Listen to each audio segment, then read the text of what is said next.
Hi everybody, I'm Mike Poland, the scientist in charge of the Yellowstone Volcano Observatory. This is the monthly update for May 1st of 2023.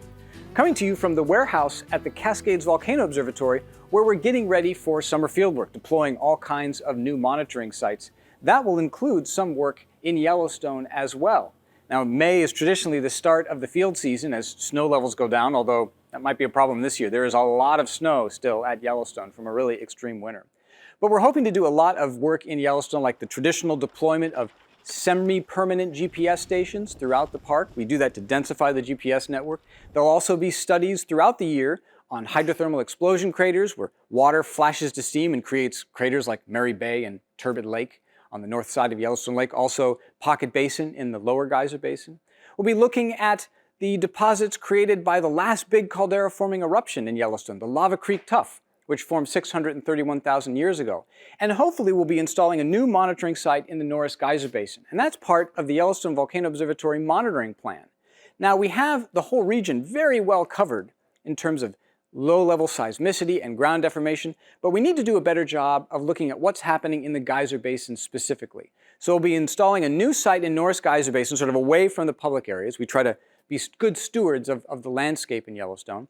And this new site will be able to locate small earthquakes, detect ground deformation in the geyser basins, and also listen to the geysers. A microphone will be able to detect low-frequency acoustic energy. And hopefully this sort of site will be a blueprint for things we can do later on in some of these geyser basins that will help us better understand how the geyser systems in Yellowstone work. All right, well, that's what we have planned for this summer. Now let's talk about what happened over the last month in Yellowstone. During the month of April, the University of Utah seismograph stations, which operates and analyzes data from the Yellowstone Seismic Network, located 168 earthquakes in the Yellowstone region. This is sort of normal background seismicity for the area. The largest event of the month was a magnitude 2.5 earthquake that occurred on April 15th below the eastern side of Shoshone Lake, and this was part of a swarm of about 50 earthquakes that occurred in mid-April. Another swarm of 33 earthquakes occurred near West Thumb towards the end of the month. Aside from these two swarms, seismicity was more or less distributed throughout the region, with the usual belt of more abundant earthquakes between Hebgen Lake and the area of Norris Geyser Basin. This is the most seismically active part of the park, probably thanks in part due to the 1959 Hebgen Lake earthquake and the stress changes that it caused in this region. Looking at deformation, we've seen a continuation of the trends that have been ongoing since 2015. This is vertical deformation at the White Lake GPS station on the east side of the caldera, the Sour Creek Resurgent Dome. Each one of these blue dots is 1 day of data, and this plot spans the last 2 years. Downward trends indicate subsidence, and upward trends indicate uplift. We're seeing these continued subsidence trends, especially during the winter months. There are small interruptions in that trend, slight amount of uplift during the summer months, and this occurs as snowmelt recharges the groundwater system and the water sort of soaks it up like a wet sponge. But once the summer ends, we get back to subsidence. And since October, we've seen about 3 centimeters, slightly more than 1 inch, of subsidence on the east side of the caldera. If we go to the west side of the caldera, the Mallard Lake Resurgent Dome near Old Faithful, we see much the same story. Overall subsidence over the last several years, interrupted during the summer months by a small amount of uplift.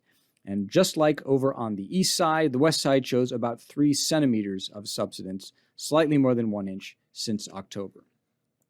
There hasn't been a whole lot of deformation in the area of the Norris Geyser Basin. This is vertical deformation in the Norris area over the last 2 years. There's this big excursion here towards the end of 2011, and that's from a winter storm that covered the GPS antenna in snow and ice. And you can see some similar effects here towards the end of 2022 and the beginning of 2023. But like all of the other stations, we're seeing just a very slight amount of subsidence in the Norris area, about 2 centimeters of subsidence since October. Finally, looking at everyone's favorite geyser, Steamboat Geyser, the tallest active geyser in the world. Unfortunately, the seismometer and the temperature monitoring network are still down. That's something we hope to repair in the coming month as fieldwork becomes possible in the Yellowstone area. But we can still look at steamboat activity using the stream gauge that is recording all of the water that leaves the Norris Geyser Basin area, and that's located at Tantalus Creek right before it joins the Gibbon River. This is stream flow through that area. There's a real spike here in mid-April due to heavy precipitation, but there are no obvious spikes associated with Steamboat Geyser eruptions.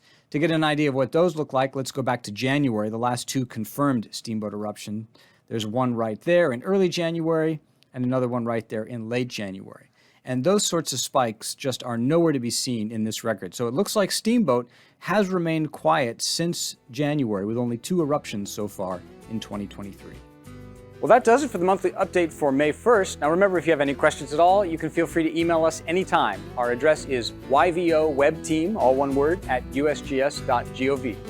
Until next month, stay safe, stay healthy. We'll see you next time. Bye-bye.